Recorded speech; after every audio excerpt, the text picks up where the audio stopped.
Alright, so we just had the Animal Crossing Direct and holy hell, it was so good. Now to be fair, us Animal Crossing fans are pretty easy to please. I mean, we love the core gameplay of the series so much that as long as that stays the same, we're just ecstatic and overjoyed just to have Animal Crossing. But man, there was so much in that Direct that I'm excited to talk about.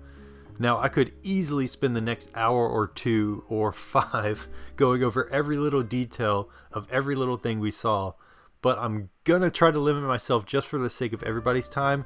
And first I'll cover some of the highlights and things that really stuck with me, and then afterwards I'll cover a few little interesting details I noticed or that others online discovered. So before I ramble on too long in this introduction, let's get to a few points that have me just insanely excited for New Horizons. Okay, so the first thing that really stood out to me was just how beautiful the game looks. I mean, of course we've seen it all before in trailers and everything, but man, when it all comes together and it's in motion and you see just how everything meshes together and how it flows with every little detail, it's incredible. And building on that, the museum is so damn cool. Like, the museum has always been one of my favorite parts of the series, and they absolutely stepped it up in New Horizons. Seeing just how large and expansive it is now just makes me really happy.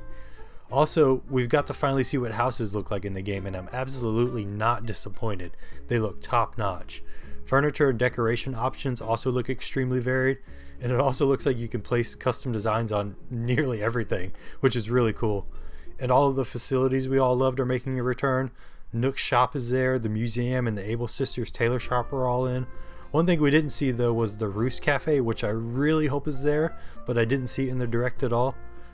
Also, you can add stairs to cliff sides and bridges over any section of river, and one of, if not the biggest deals to me, was just how you can terraform the entire island and essentially craft it exactly to your liking.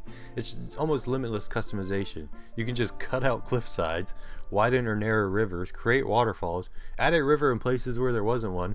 It's insane the amount of control you have. Like, I come from the generation that played the original GameCube version of Animal Crossing, and you had essentially no control over how your town looked from a terrain perspective. However it looked when you started was pretty much just how it was going to always look.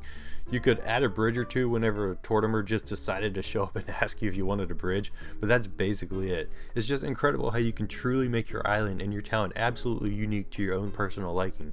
New Horizons doesn't hold back in that aspect, and I love it. Now for the fun part.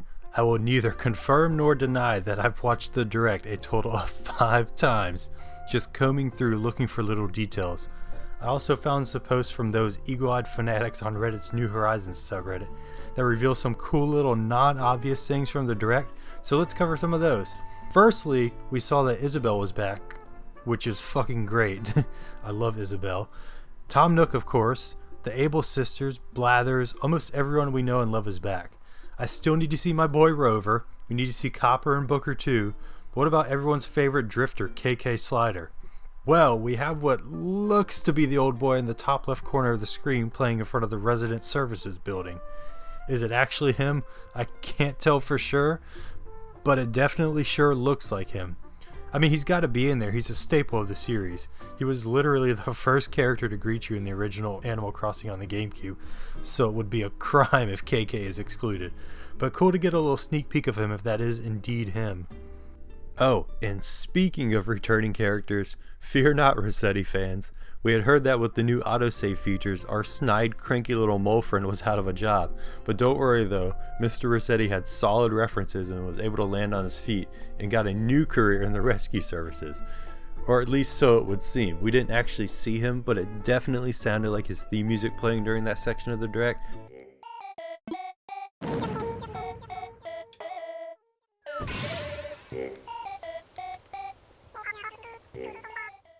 So I think it's safe to assume he's gonna be there in New Horizons. Also, if you look closely at some of the smaller objects, like these coffee mugs for example, it appears that you're able to put custom designs on even the smallest objects. This is just another example of the vast amount of customization ability the player is given, and I can't stress this enough, just extraordinary. And, as you can see in these photos of the mugs, we get placemats for our tables. Hell yeah, we're fancy now, boys.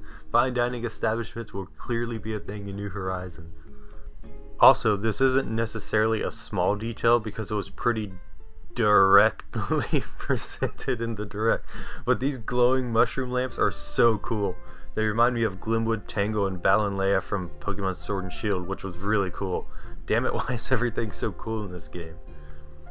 Alright, and lastly, for likely my favorite little detail that was noticed because I'm a sucker for things like this, but it appears that Nook's shop will actually be decorated based on the season. Now, while we've only seen Nook's Cranny, which is the low-tier shack version of Nook's shop, looking at this screenshot, it does appear that this is just an upgraded version of Nook's shop. It has that same little storage box outside and a little bulletin board. Also, the wallpaper displayed in the window is another good indicator that it is Nook's shop, and I freaking love the fact that it's decorated for Halloween because little details like that just add to the immersion. Alright guys, my excitement for this game is just absolutely beyond measure right now. I already requested off from work on March 20th and even the day before March 19th because listen, you gotta have a dedicated hype day where you just sit back and just bask in your excitement for the game. I'll probably end up baking some Animal Crossing cookies or something stupid like that, I don't know. I thought once I watched this direct it would help satisfy me and satiate my hunger for Animal Crossing stuff to hold me over until March 20th, but now it's only worse, so send help. I need this game immediately. Like, I never like to speed up my life or fast forward time because life is so short and you really shouldn't take any day for granted, but in this case there's an exception. Every day between now and March 20th is pointless existence and completely unnecessary. But really, Animal Crossing really holds a special place in my heart for its endless charm and wholesomeness. There's a time and a place for fast-paced, action-packed, challenging games for sure, but sometimes you just need a game that simply makes you happy and makes you feel good about life. In my opinion, Animal Crossing does that better than any game I've ever played, and it looks like New Horizons is going to continue that trend beautifully.